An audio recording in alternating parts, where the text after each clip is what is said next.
Una puntata davvero speciale, anche perché qui dalla Mauritania celebriamo la numero 100 di Greentelling e vi ringraziamo per il seguito che ci avete riservato in questi anni, anche visitando il nostro sito greentelling.com e i nostri social.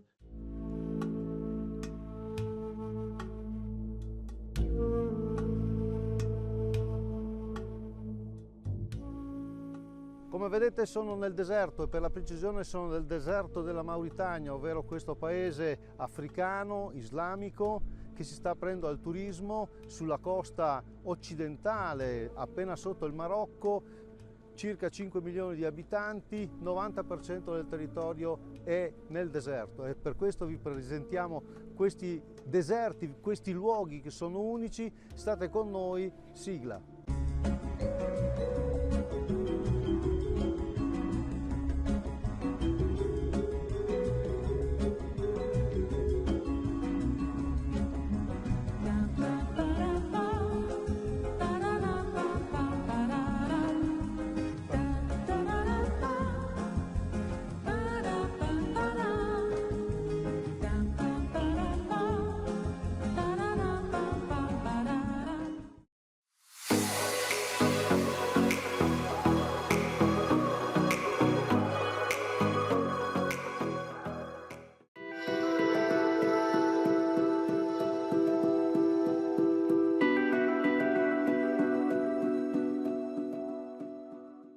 Abbiamo detto i deserti della Mauritania con i giornalisti ITP, Italian Travel Press, per questa puntata numero 100 di Greentelling.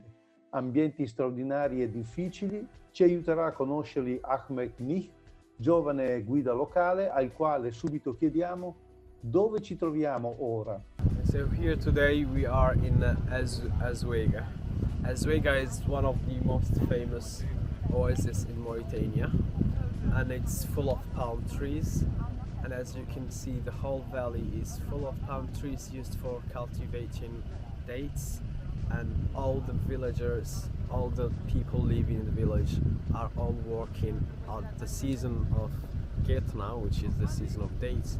Everyone comes here to collect the dates and cultivate them, and they are working on them, and this place produces a lot of dates, and it's very famous in tourism because it contains the dunes. It has this long chain of dunes just beside the long valley of palm trees.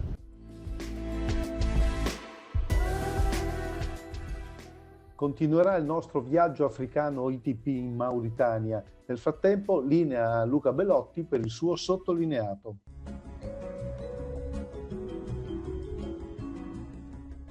Sono appena rientrato dal Marocco e devo dire che quello che ho visto mi ha fatto molto riflettere. In Marocco sono 30-35 milioni di abitanti e, contrariamente a quello che si pensa, quello che è il pensiero comune, hanno 8 milioni e mezzo di ettari coltivati. Quindi il Marocco è più agricolo della nostra Italia, perché la nostra Italia con 60 milioni di abitanti di ettari coltivati ne ha circa 11 milioni. Ho visto aziende moderne, irrigazione spinta, filiere molto organizzate, ma ho anche visto il grande limite dell'agricoltura in Marocco e in tutta l'Africa, che è l'acqua. Il Marocco oggi esporta in Europa, esporta in tutto il mondo, compete con noi, ma nello stesso tempo ci mostra una cosa importante. Quando c'è una visione, un'organizzazione, investimenti mirati, anche territori difficili possono diventare produttivi e competitivi. Se allarghiamo lo sguardo all'Africa, il tema diventa ancora più grande. L'Africa è il continente con più disponibilità in assoluto di terre, ma è anche dove l'agricoltura rende meno. Mancano le infrastrutture, manca l'organizzazione, manca la filiera. E senza filiera l'agricoltura resta povera, e per questo il piano Mattei può essere una grande occasione. Serve costruire un sistema agricolo con acqua, strade, stoccaggi, trasformazioni, accesso al mercato, e soprattutto serve una cosa che in Italia conosciamo bene, l'aggregazione. I piccoli produttori da soli non stanno in piedi e insieme invece possono diventare una forza economica. Il Piano Mattei non deve essere elemosina, il Piano Mattei deve essere l'occasione di riportare lavoro, quindi di limitare anche l'immigrazione clandestina non solo in Italia ma in Europa. E credo che il successo del Piano Mattei, ottima l'intuizione italiana, ma credo che debba essere assolutamente esteso come piano, come progetto a tutta l'Europa, così come gli Stati Uniti hanno fatto nel passato nella ricostruzione dell'Italia e di molti paesi europei. Grazie a Luca Belotti, e quindi torniamo in Africa, nei deserti della Mauritania, che però sono anche produttivi, dato che una delle ricchezze locali è la coltivazione delle palme da dattero.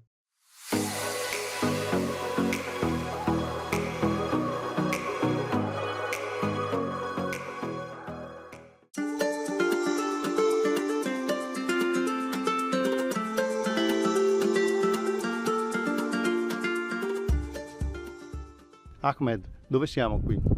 Allora, today we are in Tunget, one of the most famous oases in Mauritania, and it's very known by its palm trees. A lot of palm trees that has been grown for so many years ago. People are transferring them between generations, from a generation to another generation, and now it's like an economical important source for the whole region and for whole Mauritania, because this palm and this oasis, produces a lot of dates each season, and all the dates get transferred to the capital of the region, and from there to the whole country, and it's very important and marvelous, beautiful. And what we have behind us? We have behind us the White Valley, which is a valley full of sand, surrounded by mountains and full of totally sand, all sand. You take the whole valley, the White Valley, what we call it, and then you find yourself in Tunget, the oasis.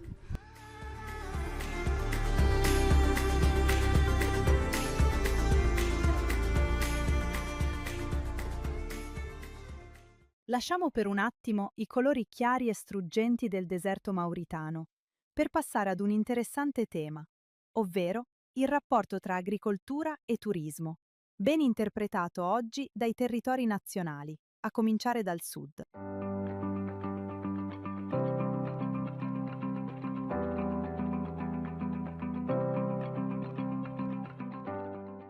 Oggi la Calabria è diventata una meta turistica ambita, oggi in Calabria stanno arrivando milioni di turisti, oggi grazie agli investimenti e a quella felice intuizione che ha avuto Chiudo di investire sulle compagnie low cost, di farsi carico della tassa addizionale comunale per attrarre le compagnie low cost a venire in Calabria, oggi sta portando risultati importanti e abbiamo avuto nel corso dell'anno un aumento esponenziale di presenze e di flussi turistici in Calabria, che stanno apprezzando quelle che sono le bellezze e le meraviglie di una regione straordinaria che ha le caratteristiche del fare turismo 365 giorni l'anno.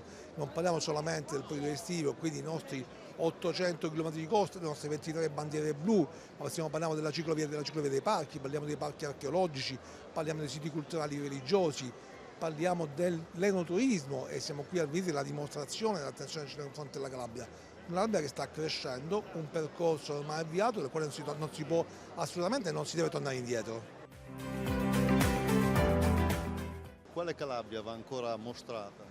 Ma è la Calabria delle aree interne, la Calabria dei borghi, la Calabria che neanche noi calabresi conosciamo. Una delle sfide che anche noi portiamo avanti è quella proprio di far diventare qualcosa che un po' sullo sfondo figura, proprio perché la conoscenza arrivi sui cellulari dei nostri figli, anche dei nostri nonni, dei nostri genitori, perché la Calabria deve essere conosciuta per essere apprezzata.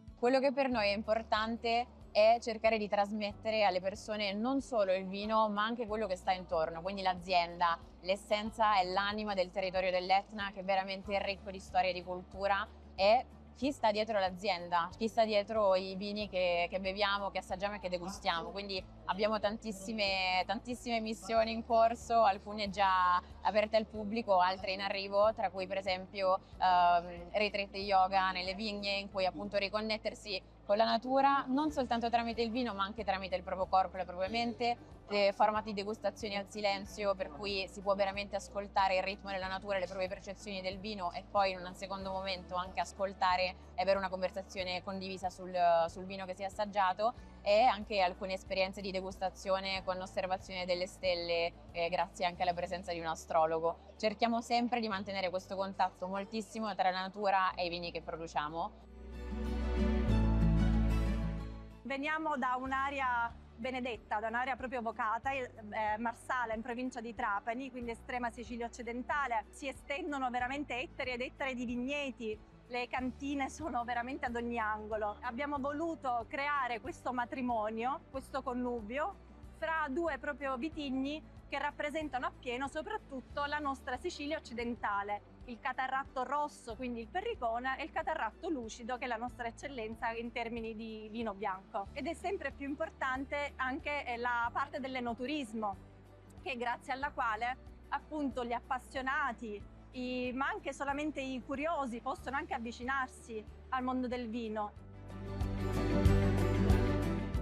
La Sicilia chiaramente è una regione di ospitalità, per cui noi per esempio in Duca Isola Paruta ospitiamo a Casteldaccia, la nostra cantina, chi vuole venirci a visitare. Chiaramente coniughiamo insieme sia l'arte del territorio ma anche l'enogastronomia, perché Bagheria, che è la culla da questo punto di vista dell'enogastronomia siciliana, sicuramente ci fa gioco nella promozione del nostro territorio. Il consumatore cerca dei vini sempre più freschi, più beverini, per cui ci stiamo spostando anche su una produzione che va verso il mondo dei rosati, dei bianchi, quindi abbiamo anche ampliato la gamma in questo senso. Comunque i vini strutturati, i vini che hanno fatto la storia, restano sempre al centro nella curiosità del consumatore, per cui anche quello è un percorso che vogliamo mantenere sempre fermo.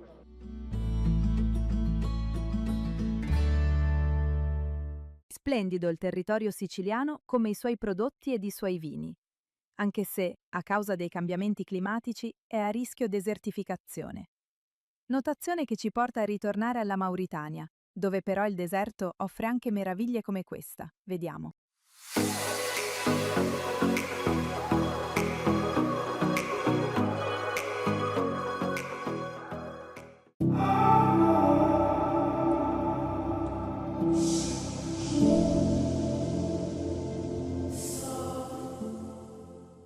Now we are in Tirgit. Tirgit is one of the most hidden gems in Mauritania. The most beautiful oasis where you have waterfall and palm trees, good in winter, good in summer, always the same weather, cold, fresh air all the time, and running water during the whole year. Tutto questo perché qui c'è l'acqua, c'è una sorgente. Sì. This is because there is water running all the year that allows people to grow here palm trees and keeps the weather fresh for the whole year, just because of the running water, and there is also water falling from the rocks all the year.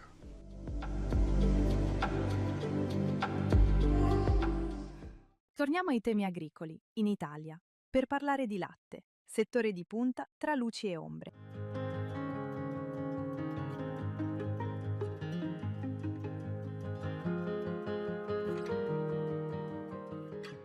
Raccogliamo 1 milione di quintali di latte, che sono tanti per un territorio come questo, e naturalmente abbiamo attualmente oltre 100 soci produttori e abbiamo fatturato i 110 milioni di euro. Il nostro fatturato, il nostro prodotto che produciamo va tutto nelle case dei consumatori. Tutto il latte va nelle case, però il nostro va direttamente come latte fresco, come latte UHT, stracchini, mascarponi e prodotti che facciamo, perciò siamo direttamente dal produttore al consumatore. Il 2025 è stato un anno importante.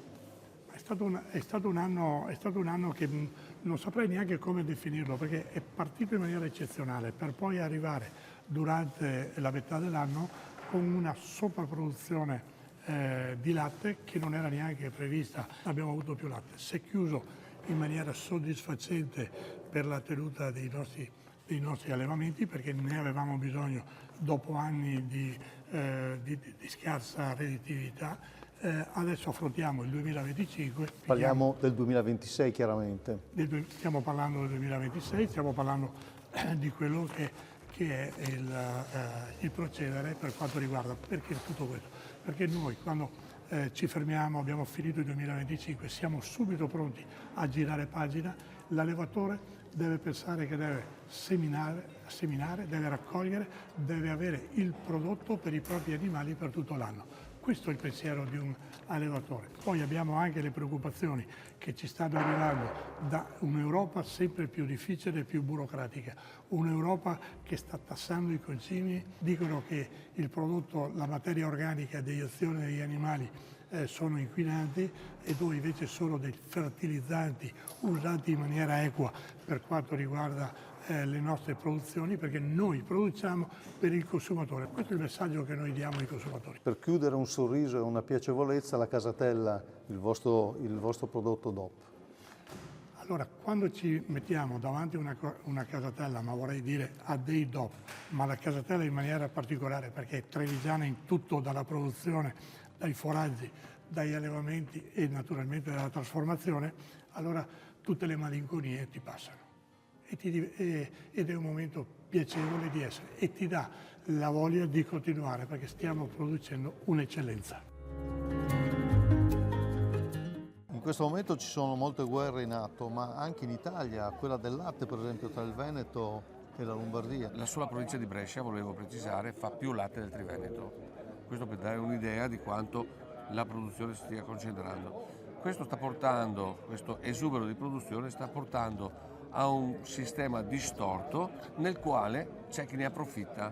Allora noi eravamo un'isola felice.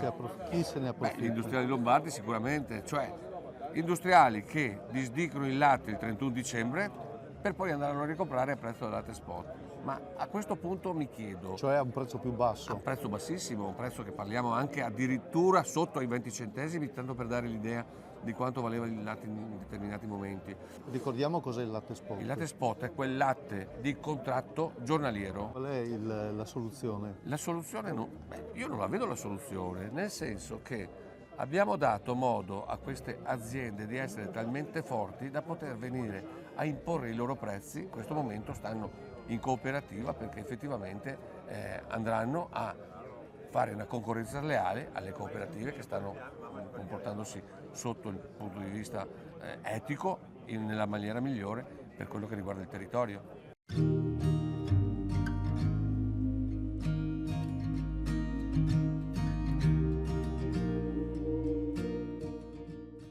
Prosecco a questo punto si presenta come testa di ponte per quanto riguarda il vitivinicolo nazionale. Lo dicono i numeri, con 666 milioni di bottiglie 2025 e chiaramente siamo posizionati naturalmente al primo posto e con un buon distacco anche sulle seconde varietà. La più grande denominazione per quanto riguarda il discorso delle bollicine e dello spumante. Stiamo lavorando in modo particolare per nuovi paesi, per nuovi sbocchi di mercato, vedi l'India, vedi l'Asia e naturalmente non ultimo gli ultimi paesi che riguardano l'Australia e il Mercosur, dove sapete che abbiamo in atto, la Comunità Economica Europea ha in atto delle iniziative che in futuro proteggeranno la nostra denominazione. Però abbiamo un problema di giacenze, di grandi giacenze.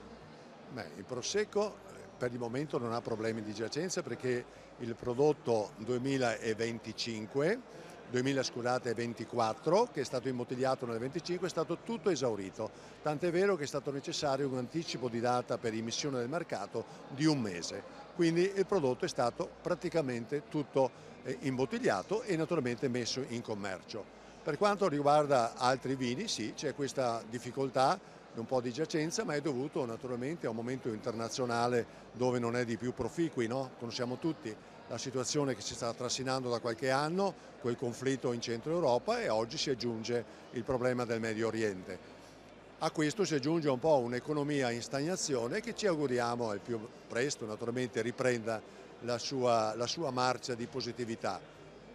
Per quanto riguarda tutto il mondo vino, abbiamo iniziative importanti anche da parte del Ministero dell'Agricoltura dove voi vedete nei mezzi di comunicazione una pubblicità importante dove vogliamo far consumare il vino in modo sobrio e che è una bevanda che non deve essere confusa con altre e dove noi puntiamo veramente a valorizzare il vino, che è una eccellenza italiana, naturalmente il Prosecco, ma tutti i vini italiani.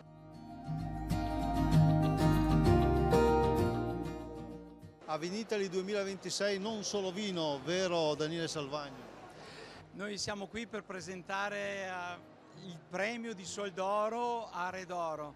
È un olio biologico, il miglior premio che potevamo ambire, perché veramente era 20 anni che lo aspettavamo. Dalle giurie internazionali quest'anno ci hanno premiato. Ma che olio è? È un grande sacrificio di un frutto di un blend di vari produttori che abbiamo voluto mettere insieme, di olivi secolari, di alta collina, a una certa altitudine dal livello del mare, lavorati non in giornata, neanche nelle 12 ore, in 4 ore, raccolte e lavorate immediatamente, estratte a freddo per preservare aromi e profumi e che si abbina perfettamente con quello che è cibo e vino in una vetrina internazionale come Vinitaly, e che quindi abbiamo voluto presentarla. Ma questi oli così importanti, così straordinari, come si usano? Sui pomodori? Com'è? Allora, io dico che l'olio buono e di qualità può essere utilizzato ovunque.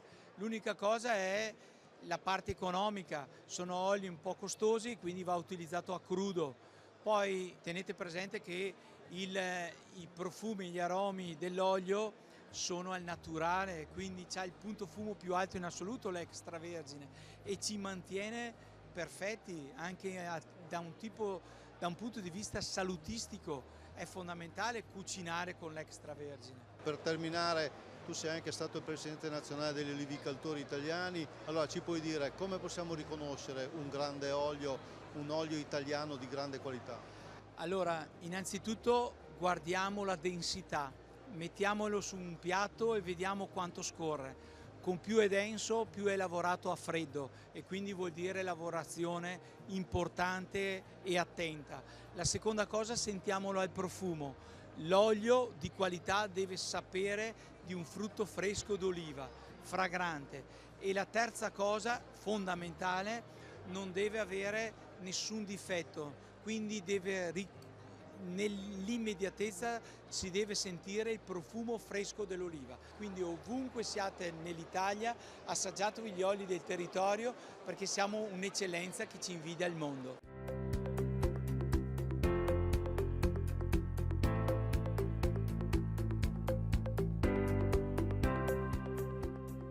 Caccia Pesca Natura ormai è un appuntamento importante per un mondo che è veramente di nicchia, ma è una nicchia significativa, e qui a Longarone Fiere, appunto alla 24esima edizione, si ritrova tutto. Una fiera che è dedicata a quelle che sono le attività outdoor della montagna, quindi la caccia, la pesca, ma anche tutte quelle attività che in provincia di Belluno abbiamo la fortuna di poter fare, visti gli spazi all'aperto e visto il territorio incontaminato che abbiamo. È una fiera che cresce sempre di più negli anni perché gli appassionati sono in crescita. C'è un numero molto elevato di giovani che si stanno avvicinando anche al mondo della pesca, di donne che si stanno avvicinando al mondo della caccia, e quindi oggi qui facciamo il focus. L'aria aperta e quindi voglio dire green. Sì, molto green, molto sostenibile e molto rispettoso di quello che è l'ambiente appunto montano. La fiera di Longarone è diventata poi un unicum all'interno dell'arco alpino, oserei dire all'italiano, per quanto riguarda questo tipo di evento e di manifestazione. Credo che la provincia di Belluno in particolare, con la Silvia Calligaro che in questi anni ha gestito la partita della caccia e pesca, abbia fatto dei passi avanti sia in termini di organizzazione dell'ente attraverso una riformulazione e un'implementazione delle guardie provinciali, un grande lavoro sulla formazione, sull'informazione anche con i ragazzi delle scuole, e poi il progetto legato alla carne di selvaggina, che è un progetto non solo legato alla caccia ma alla promozione del territorio della provincia. Assessore Bond, lei peraltro è della provincia di Belluno, di Feltre, e allora ovviamente particolarmente sensibile a questi temi di caccia, pesca, natura. Ma sì, bisogna avere un po' di buon senso nel condividere e coesistere tutte le varie situazioni e attività che ci sono, e la caccia ne è un'attività importante sul territorio. Il cacciatore è anche un presidio dell'ambiente. Dobbiamo con loro, soprattutto in questi territori molto delicati e sensibili, lavorare per una programmazione faunistica fatta con le associazioni, fatta con i cacciatori, ma anche fatta con la regione stessa. Ci sono due problemi che lei ha affrontato recentemente, ovvero quello del granchio blu da una parte e dall'altra quello del pesce siluro, peraltro tutti animali alieni. Il siluro però abbiamo individuato una possibilità di cattura e commercializzazione anche con delle cooperative interessate, e lì abbiamo trovato uno sfogo. Con il granchio stiamo cercando di creare una trasformazione anche alimentare per darne anche lì uno sfogo, fino a dirlo. E ve lo dico in anteprima, convocheremo tutti gli europarlamentari del nord-est, compresi tutti i deputati, perché c'è un regolamento, il 1997-2024, Restauro in Natura, che potrebbe essere una grande opportunità proprio per questi territori che sono stati distrutti dall'ambiente. Non sono stati distrutti dai pescatori, sono stati distrutti dalle mutazioni delle condizioni climatiche e anche praticamente ambientali, e hanno cambiato completamente la vita di quei luoghi. Non sono piccoli problemi, grazie all'assessore. Green Telling continua.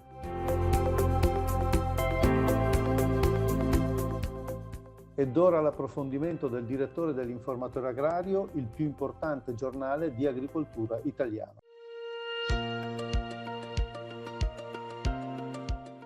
Le aziende agricole si trovano in una situazione di estrema difficoltà. Da un lato i costi di produzione che continuano ad aumentare e dall'altro il valore dei prodotti che non riesce a incamerare questi costi e scaricarli a valle. Un esempio: dall'inizio della guerra in Iran il gasolio è aumentato di circa il 50%, l'urea è arrivata addirittura a un più 70%. Di tutte queste cose parliamo sull'Informatore Agrario, sull'ultimo numero dell'Informatore Agrario, con un approfondimento sul pomodoro da industria. La situazione qui è drammatica. Da un lato, come vi dicevo, aumentano i costi, dall'altro l'industria ha deciso di ridurre il prezzo riconosciuto agli agricoltori, quando invece in Spagna gli agricoltori si sono visti aumentare il prezzo di conferimento del loro prodotto all'industria di trasformazione. Due note positive arrivano da parte del governo. Una riguarda il riconoscimento di un credito d'imposta del 20% sul gasolio acquistato nel mese di marzo, e l'altro invece è lo sgravio dei contributi INAIL versati dai datori di lavoro per circa un 35%. Se volete capire come funzionano queste nuove regole, leggete l'Informatore Agrario anche nella versione online.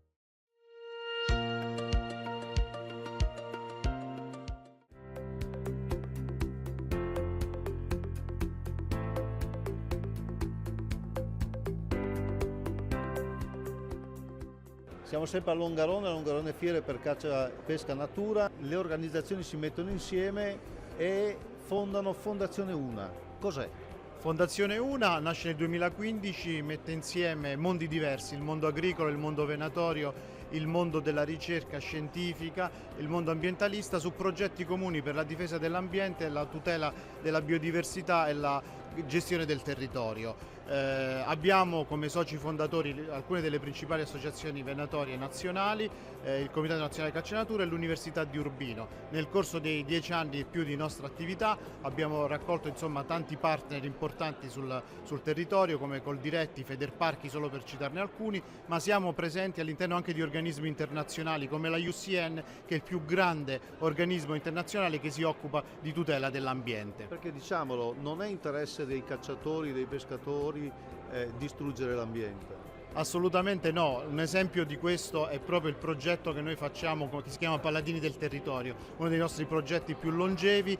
Parla di quello che i cacciatori fanno quotidianamente per la difesa dell'ambiente e il ripristino ambientale dei territori. Un altro esempio importante è l'altro progetto che portiamo avanti e che abbiamo raccontato qui in questi giorni, Selvatici e Buoni, un progetto per la valorizzazione delle carni di selvaggina, un progetto che nasce da lontano con un'area pilota fatta a Bergamo nel 2017. Abbiamo messo insieme dei partner scientifici importanti come l'Università di Scienze Gastronomiche di Pollenzo, la Società di Medicina Veterinaria Preventiva e l'Università di Milano, il Dipartimento di Veterinaria, per costruire un progetto che fa la formazione dal cacciatore, quindi dall'abbattimento fino alla tavola, passando per tutta la parte intermedia, quindi per la trasformazione, i macellatori, e siamo arrivati anche nella grande distribuzione. Stiamo girando l'Italia perché il nostro obiettivo è di creare una filiera delle carni selvatiche e far emergere quanto di buono il mondo della caccia può offrire come risorsa ai cittadini. Questo è il lavoro che Fondazione Una vuole portare avanti nei prossimi anni. Allora, grazie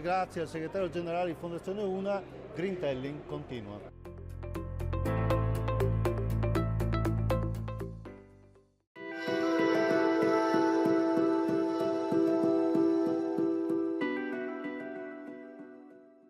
Con la bellezza dei deserti della Mauritania si chiude qui la puntata numero 100 di Green Telling, un bel traguardo. Bimbo Vita vi saluta, l'appuntamento è a fra 7 giorni e non dimenticate i nostri social e il nostro sito www.greentelling.com. Ciao a tutte e a tutti.